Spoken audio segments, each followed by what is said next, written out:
आपको ये काम करने की जरूरत नहीं है। तेरा दिमाग खराब हो गया है, यहाँ क्या कर रही है? माँ मेरी बात तो सुनो, मैं आपको क्या बताने आई हूँ। अरे चुप कर, क्या सुनूं मैं तेरी बात?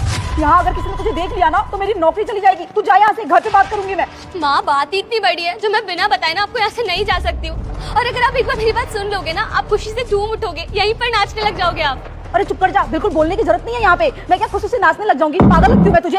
मैं बोल रही हूँ ना, चुपचाप घर जा। फालतू परेशान करने के लिए आ गई यहाँ। घर पे आके बात करूंगी मैं तुझसे। अरे अब छोटी बच्ची नहीं है तू, दिख नहीं रहा? ये ड्यूटी का टाइम है। अगर किसी ने मेम साहब से मेरी शिकायत कर दी तो मैं नौकरी से हाथ धो बैठूंगी। जा यहाँ से। माँ आपकी बेटी कलेक्टर बन गई है। क्या बेटा, तू कलेक्टर बन गई? हाँ माँ, यही तो मैं आपको कब से समझाना चाह रही हूँ, आपकी बेटी कलेक्टर बन गई है। हे भगवान, मैं तो विश्वास ही नहीं कर पा रही हूँ कि मेरी बेटी कलेक्टर बन गई है। कितना बड़ा खुशी का दिन है हमारे लिए आज। अरे माँ विश्वास तो करना पड़ेगा आपको, और अगर फिर भी आपको मेरी बातों पे यकीन नहीं हो रहा ना, तो ये देखो आप। ये क्या है बेटा? इसमें तो सब कुछ अंग्रेजी में लिखा हुआ है। मुझे तो अंग्रेजी आती नहीं। इसका मतलब सच में कलेक्टर बन गई। हे भगवान। अरे माँ आप रो क्यों रही हो? आज तो खुशी का दिन है, आपको खुश होना चाहिए। अरे बेटा, मैं रो नहीं रही, ये तो खुशी के आंसू है। कितनी मेहनती है तू। अपनी आंखों के सामने मैंने तुम्हें मेहनत करते हुए देखा है। अरे दिन रात एक करके तू पढ़ाई करती थी, मैं तो रात को सो जाती थी और तू रात रात भर भी पढ़ाई करती थी। कितनी बार मैंने रोका टोका है तुझे, इतना मत पढ़ा कर, आंखें खराब कर लेगी। कहाँ से मैं इलाज करवाऊंगी?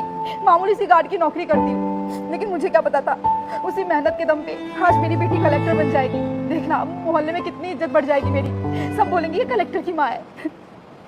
आज ना बेटा तूने मेरा नाम रोशन कर दिया, मुझे ना तुझ पे गर्व है। अरे नहीं माँ, ऐसी कोई बात नहीं है। ये आपका बड़कपन है कि आप सारा क्रेडिट ना मुझे दे रही हो, बल्कि आज मेरी इस सफलता में ना सबसे बड़ा हाथ आप ही का है।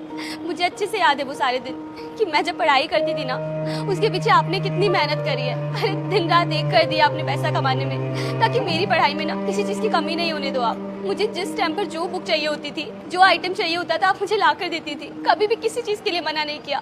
जो खाने का मन है वो बना कर देती थी। और तो और जहाँ आपकी ड्यूटी 8 घंटे की थी, आपने कई बार उस ड्यूटी को 15-15 घंटे की भी की है। ओवर टाइम किया है सिर्फ और सिर्फ अपनी बच्ची के लिए, ताकि मेरा फ्यूचर बन सके। और देखो ना माँ, आज आपकी ये मेहनत और मेरी पढ़ाई करने की मेहनत दोनों रंग लाई। एक्सक्यूज मी, ये ड्यूटी के टाइम क्या बातचीत चल रही है? तुम्हें पता है 15 मिनट से ना मैं तुम्हें ही नोटिस कर रही हूँ। अरे ड्यूटी के टाइम तुम बातचीत कर रही हो, तुम्हें अच्छे से पता है ना कि ड्यूटी के टाइम बातचीत करना अलाउ नहीं होता है। माफ कीजिएगा मेम साहब, वो मेरी बेटी यहाँ आ गई थी इसलिए मैं बातों में लग गई। लेकिन समझाओ ना आप इसे, ये देखो ना कैसी कैसी बैग। बेटा मुझे इग्नोर मत करना, मैं भोलेनाथ हूँ। इस वीडियो को लाइक और सब्सक्राइब करके कमेंट में मेरा नाम लिख दें, आगे का समय अच्छा आएगा। बैग की बातें कर रही है। ये ना कलेक्टर बन गई है मेम साहब, और अब ये चाहती है कि मैं यहाँ पे काम ना करूँ। ऐसा कैसे हो सकता है? इतने सालों से मैं इस कंपनी में काम कर रही हूँ और अचानक मैं काम छोड़ दूँ, ऐसा मैं नहीं कर सकती। आपको भी परेशानी आएगी, आप ही समझाओ इसे, ये चली जाए यहाँ से।